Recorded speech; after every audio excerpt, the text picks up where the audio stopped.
Una chiave di lettura da parte di Mare Amico su questo primo risultato elettorale che comunque sarà ancora tutto da decidere, tutto da giocare al ballottaggio. Sì, sono andati in ballottaggio i due migliori candidati, quelli che avevano più probabilità di entrare, i più forti.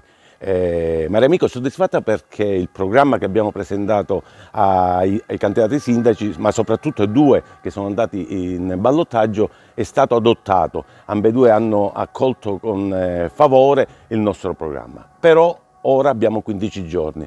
Questi due competitori dovranno affrontarsi, dovranno far capire cosa vogliono, che Agrigento vogliono nei prossimi 5 anni.